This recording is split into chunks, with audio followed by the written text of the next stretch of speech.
Happy to see you, Andrew. Thank you. We want to hear much about you. Much of your community here thinks that you have been long lost. But here you arrive as not just a visitor, but an author at the same time. Yes. But before we do that, maybe you just give us a little bit of your personal story, a bit of background. Who is this Andrew Atiku, the author now? Yes. It's true I disappeared from the scene a bit. Actually, somebody said that I dodged the radar for quite a while. I'm Atiku Andrew. I was born in 1960 to Warrant Officer Barnabas Kili and Susanna Ondoro. Those are my parents. I was born in Jinja to my parents who lived in the barracks of East African Rifles those years before independence. I grew in Jinja. I started my nursery there, went to Arua in 1967 just for 1 year for primary 1 education. Then in 1968, we started Mboya Army School. We were the first lot of learners. Then the following year, my father, realizing that I was doing well in class, took me to attend an interview at Budo Junior School at the end of 1968. Then the following year, 1969, I began P3 in Budo Junior. I went up to P7 in 1973. Then 1974, I joined King's College Budo, where I learned up to Senior 6, 1979. Then because of the instability, I got a little bit disorganized and out of school. Went even up to Zaire by then. Then I came back, entered the classroom again, got a diploma from National Teachers College, Muni, after which I went to Makerere University and I became a teacher and later a lecturer. Tell us more about your parents particularly. What sort of people were they? These are people who, who thought you could get a valuable education at that time. They must have been a special type of people during that time. Yes. I could begin with my mother, was a daughter of a policeman during the colonial era. And my father actually grew up as an orphan. So he struggled to be what he was. Joined the army after becoming a teacher. And being a warrant officer as a black man those years was a big post, one of the biggest in the army. Then from that rank, he was promoted to captain when Uganda got independence. Soon after, he became a major. And when the military coup took place in 1971, he became a lieutenant colonel, a brigadier soon afterwards. And the president of that regime, who was General Idi Amin, made him the Minister of Education in 1974, in a position in which he remained up to 1979, when that government was dissolved. What was it like to be a son of a minister during that time? During that time, things were much better. There was less political tension. One would walk around freely without a need of a bodyguard. Bodyguards were very few. Many ministers were driving themselves around. I think even the president of that era would drive around unescorted. Life was more secure, I could say, honestly. Yes. Would you say your father was um, okay?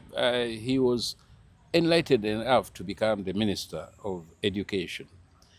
But how do you rate him? Was he a disciplinarian? Was he an instructionalist? Was he somebody who is really inclined to be a teacher that you later become yourself? Yes. His passion was to be a teacher, which he became. And when he joined the army, he became an education officer within the military. He went for some other certificates, and he was an instructor of officers who were for training, officer cadets. So he was an instructor in the military school, and that was how he progressed and became a minister. That could have been the CV that made the president appoint him. Yeah, you as his children, was he a tough dad? Was he, what sort of person was he? Honestly, I could say he was tough. He did not want us to misbehave around and tarnish his integrity. He ensured that at home we obeyed our mother, we obeyed everything he did. In the evenings, he was teaching us grammar, arithmetic, and other subjects. Yeah, okay. So now let's go to the schools that you attended. Any Yes. memories that you, specific memories, significant memories in your life at Kabinja?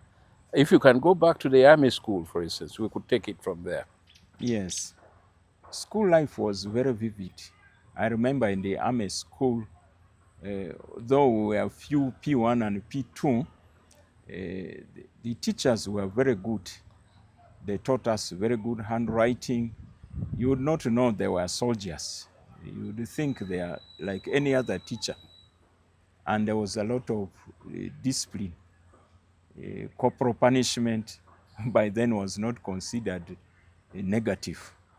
And that's how we grew up in school at that time. How about the social side of life at school? Let's start with the primary, then the secondary. Most of my primary was at Kabinja, which is actually Budo Junior School. Social life was so wonderful. The school was largely made up of children who are from central Uganda. Most of the learners were Baganda, and we fitted in the community. We learned the culture of Buganda. We learned the music. We were allowed to integrate in every activity the manners of the society in Buganda. That's how I grew up.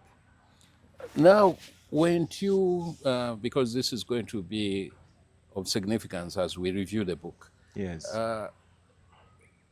could that have been the time when your culture yourself, your LUGBARA, Yes. kind of became dominated by, first of all, there was the English, and Yes. now the culture of the Baganda? It's true. As I grew up in Budo Junior School, I interacted less with the community of the LUGBARA. In fact, I did not know the cultural dance of the LUGBARA as I grew up in primary school. But I could play the Chiganda drums very well and sing and play the other instruments perfectly. Yeah, okay. You are at Budo. Yes. What was Budo like? I mean, today it's considered one of the elite schools, highly competitive to get there. And the products that come out of it, I don't know whether they're as pedigree as they were before. Any comment? Give us a little bit of the history of the King's College that you knew. King's College Budo has been a precious educational institution right from inception. In fact, to be called a Budonian was more prestigious than being called a student of Makerere University, because that was a place considered to be a ground for raising kings and the nobility.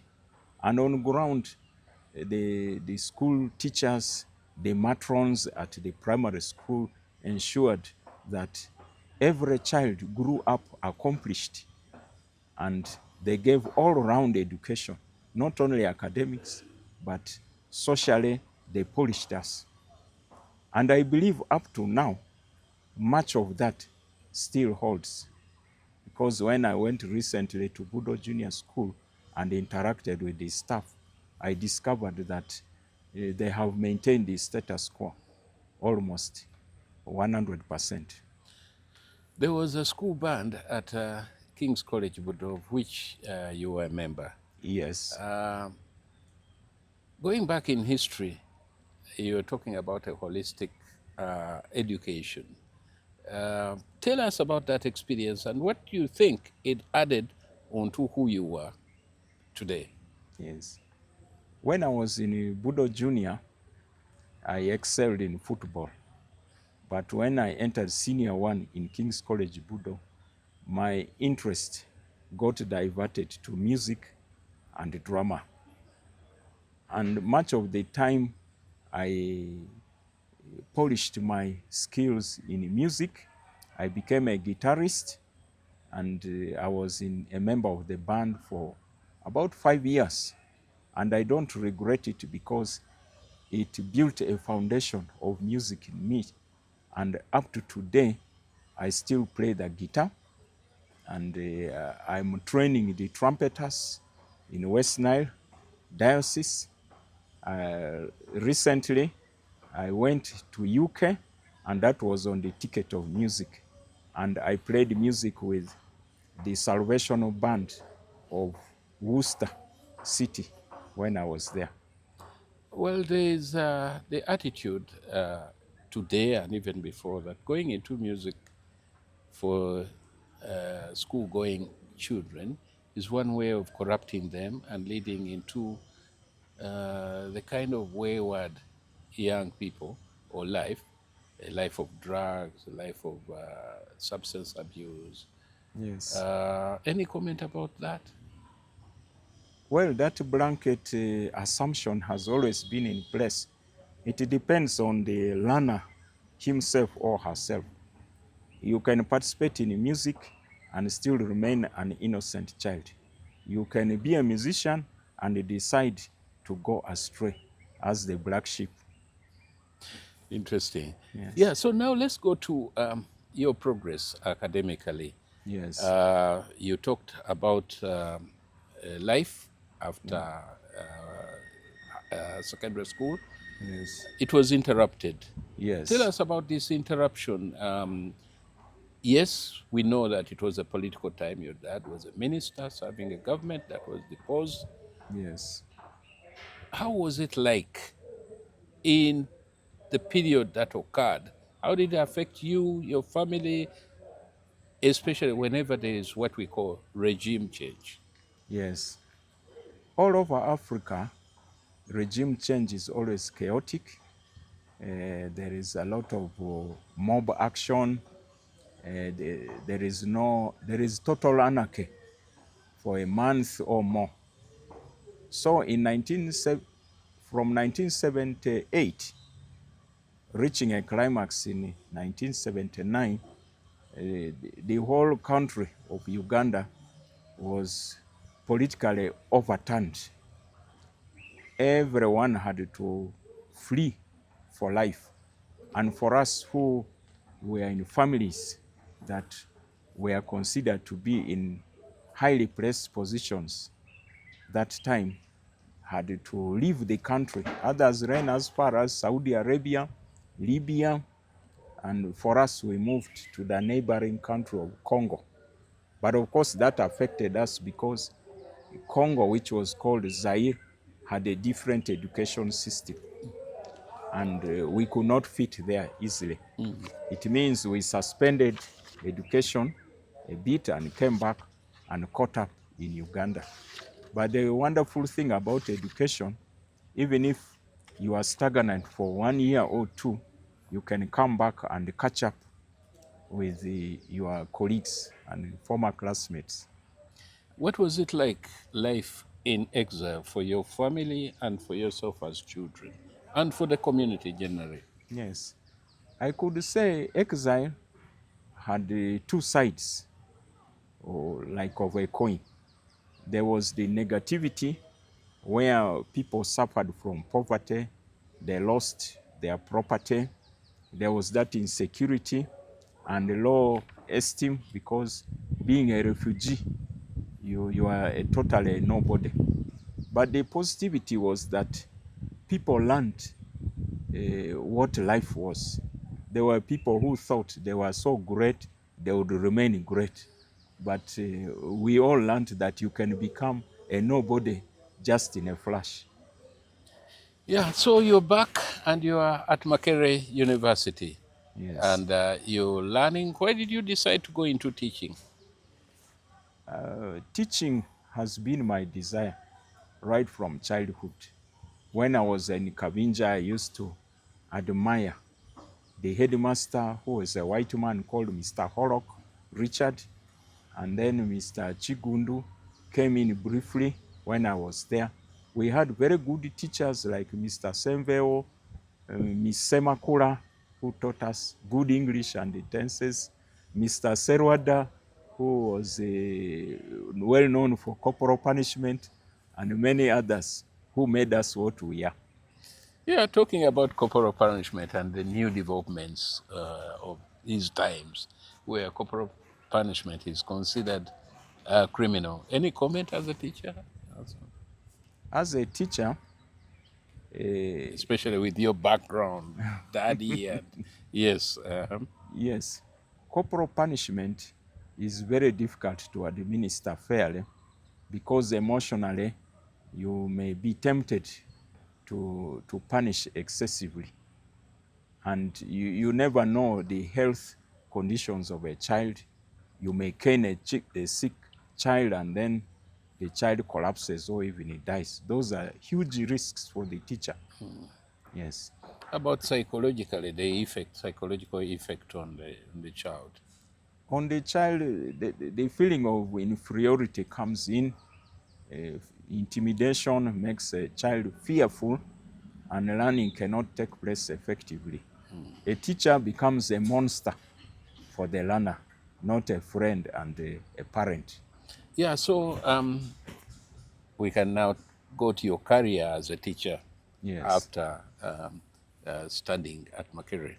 Yes. Yes, you can tell us. Then you set off from Makerere, having completed your from your diploma, and then where you taught, Yes. what you taught. Yeah. Yes.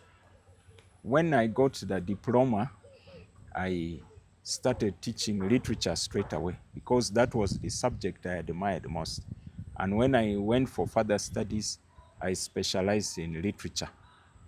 And that gave me a background into picking interest in writing the novel. I really love literature.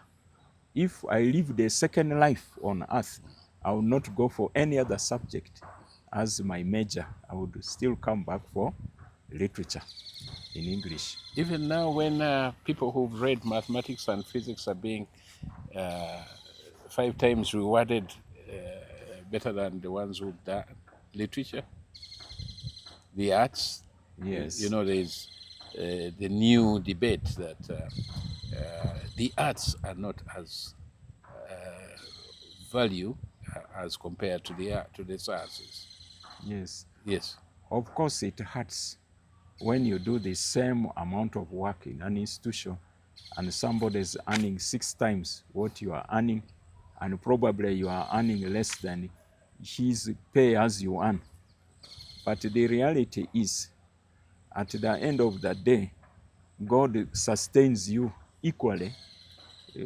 Abruptly, it is difficult to distinguish between who is an arts teacher and a science teacher just by appearance, which means that God sustains us and makes us have a decent living.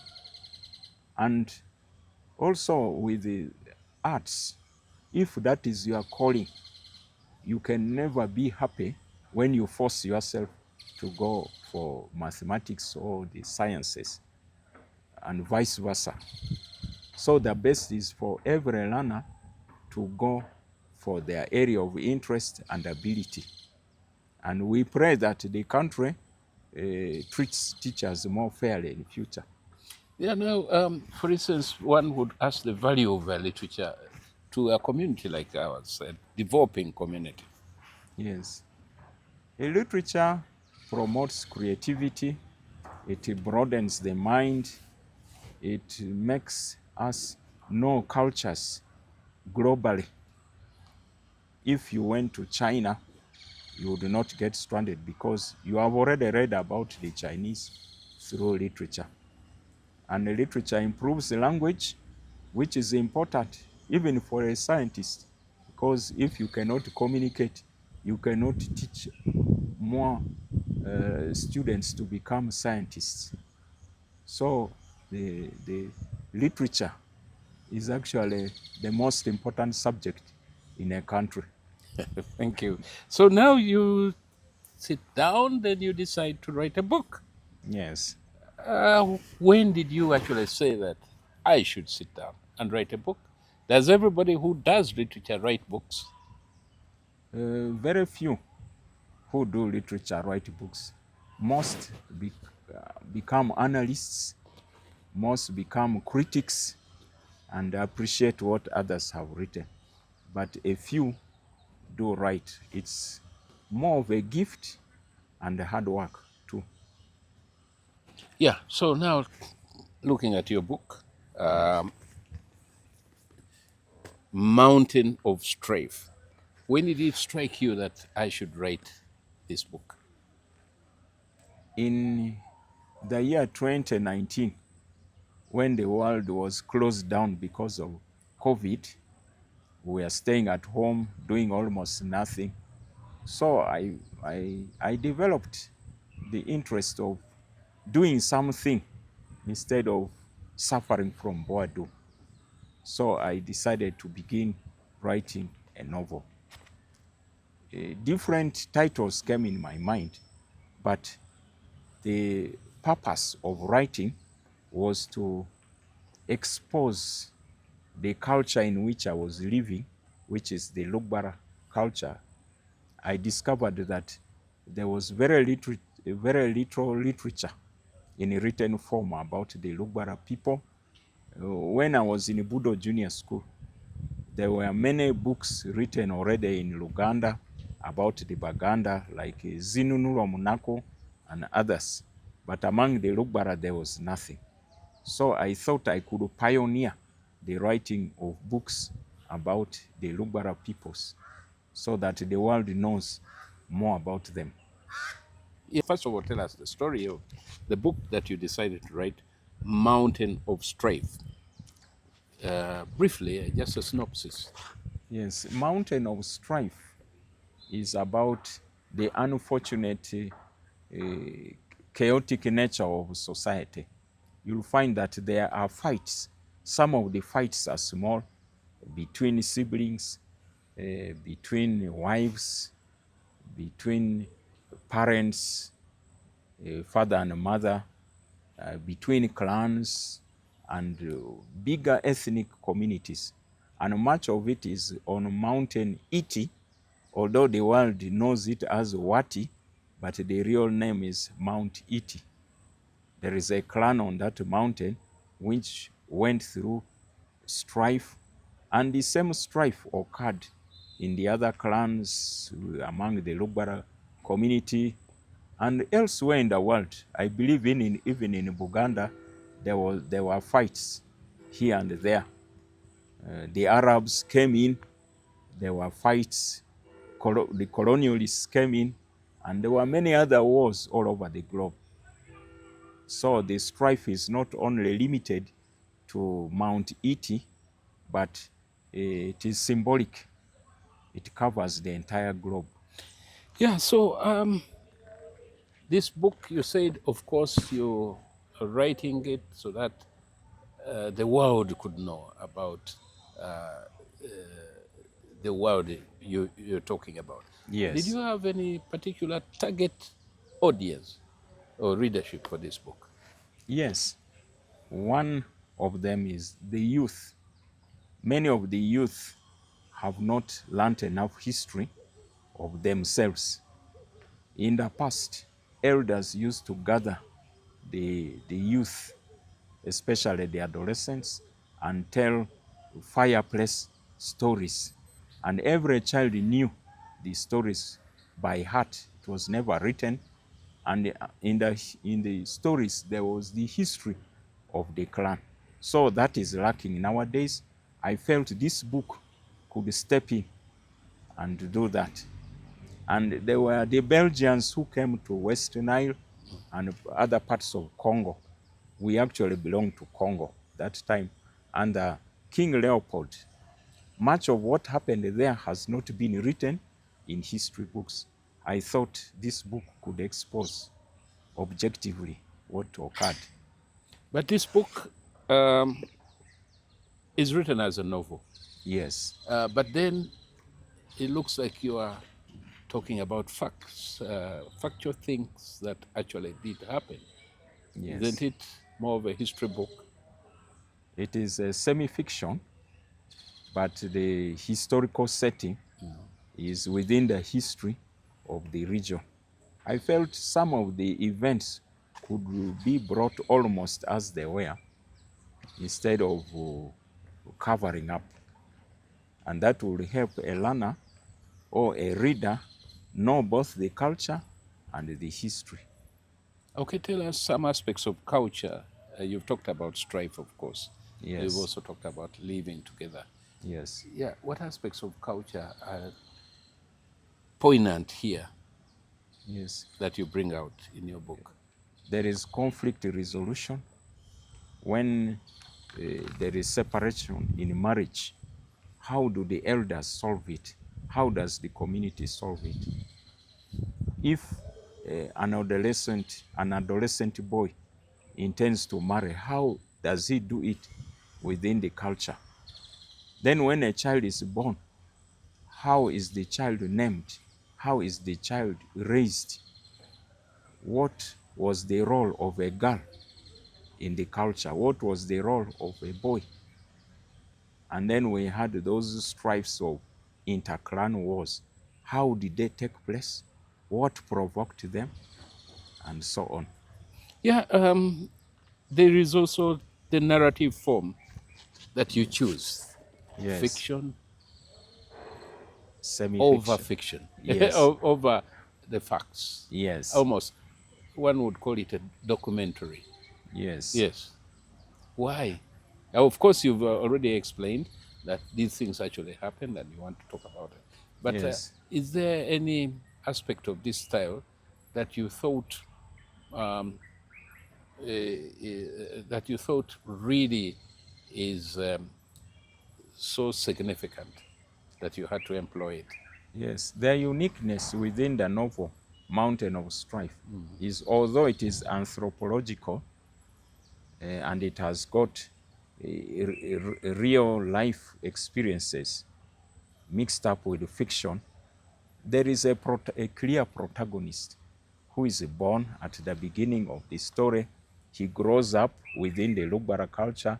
He gets entangled in this strife, and it's made worse when the colonialists come. The Belgians come in, he's affected. The colonialists come in, he leads young warriors to try to resist colonialism. And of course, we all remember how colonialists dealt with resistors. He ends up dead at the end of the story. Yes. Okay, what readership How are you going to distribute this book? There is already mounting interest in the book even before the mass production has begun. One channel will be Amazon, because the expression of interest is global. Somebody in Germany is already booking a copy, and there are others who have not pronounced their interest, but we have already felt and identified it. And all over the country, readers are eagerly waiting for the copies. So we shall get some distribution points at higher institutions of learning like universities, colleges, and other bookshops elsewhere. Now, as a teacher of literature in high school and also an examiner of Yes. literature, how significant is this book to the learning and teaching of literature in high school? This book could be rich enough to sustain the syllabus, because there are a good number of themes. The examiners can set examination questions for many years without exhausting them. The book also has many characters of different caliber, and the learners are able to do contrasts of the different characters. And then there are role models within the novel through whom the learners could learn to become better people in society. Okay. And the techniques are also varied. Okay, thank you so much. Do you have any appeal towards the wider public? Yes, I would encourage every home, if possible, to buy a copy of this book, because there is a lot to learn. Although it is grounded in the LUGBARA culture, the book is for all of us in this continent, in other continents. The book is very relevant. And from senior 3 onwards, every reader should be able to comprehend with ease.